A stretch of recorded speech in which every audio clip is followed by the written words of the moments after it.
Hello दोस्तों, नमस्कार, welcome back to my YouTube channel. और आज मैं एक ऐसे रहस्य के बारे में बात करना चाहता हूं जिसके बारे में लोगों की जिज्ञासा बहुत ही ज़्यादा अधिक रहती है, मगर वो ज़्यादा कुछ उन लोगों के बारे में जानते नहीं हैं। आज मैं बात करने वाला हूं अघोरी संप्रदाय के साधुओं के बारे में कि वो अपना जीवन कैसे बिताते हैं और वो लोग कैसे रहते हैं, क्या खाते हैं।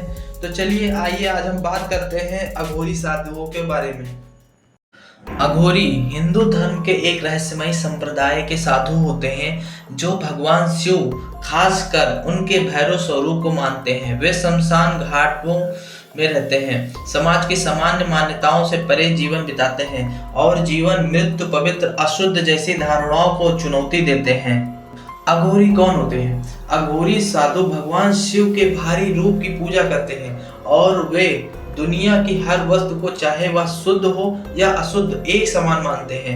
इन्हें देखकर लोग डर सकते हैं क्योंकि वे शरीर पर राख मलते हैं, मुंडमाला पहनते हैं और शमशान में ध्यान साधना करते हैं। अघोरी का अर्थ है एक ऐसा व्यक्ति जो सरल हो और किसी तरह का भेदभाव नहीं करता हो। आइए अब बात करते हैं अघोरी क्या खाते हैं। अघोरी किसी भी आम या असामान्य वस्तु का सेवन करने के लिए जाने जाते हैं। वे पशु का कच्चा मांस भी खाते हैं और कई बार मान्यता यह भी है कि वे मानव शव का मांस भी ग्रहण कर लेते हैं, जिसे वे मोक्ष की प्राप्ति के लिए तंत्र साधना का हिस्सा मानते हैं।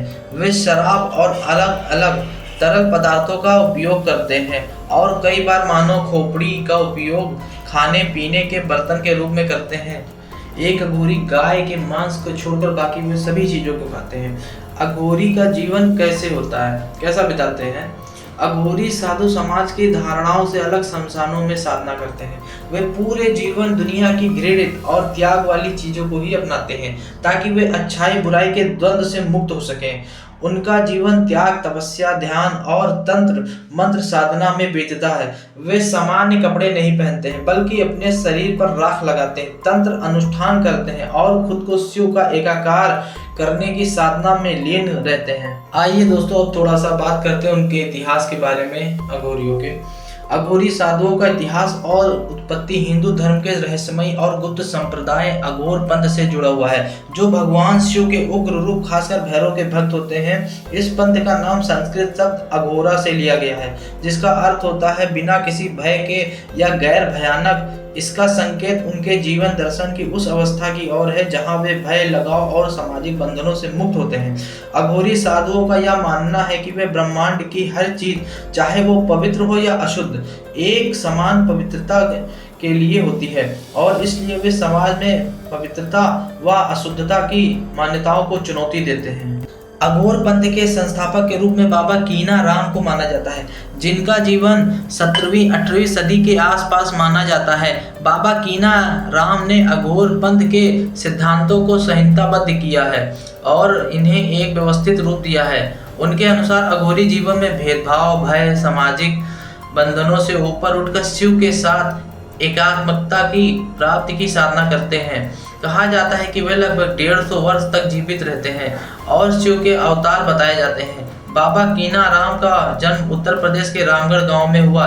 इनके जन्म से जुड़ी कई आध्यात्मिक मान्यताएं प्रसिद्ध हैं। अघोरी के ऐतिहासिक संदर्भ और पंथ की परंपरा के बारे में कुछ बात करते हैं। कुछ विद्वान अघोर पंथ की जड़ें प्राचीन कापक संप्रदाय और कालामुख संप्रदाय से मानते हैं, जो 7वीं-8वीं सदी में अस्तित्व में थे।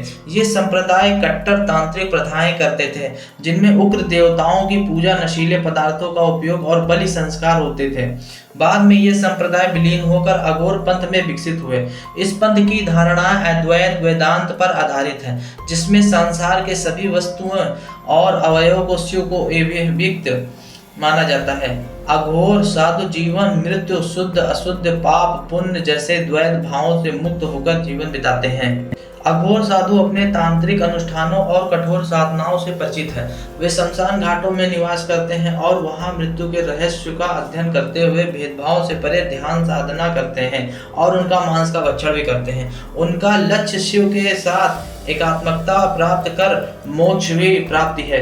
वे जीवन की सारी बंधनों से मुक्त होकर सामाजिक और धार्मिक रूढ़ियों को तोड़कर आध्यात्मिक मोक्ष को प्राप्त की ओर बढ़ते हैं। दोस्तों ऐसे ही और वीडियो को देखने के लिए मेरे चैनल को लाइक और सब्सक्राइब जरूर करें और आगे इसको शेयर करें ताकि अन्य लोगों तक हमारे सनातन धर्म की जानकारी तक लोगों तक पहुँचे और वो इस धर्म से जुड़ें। धन्यवाद।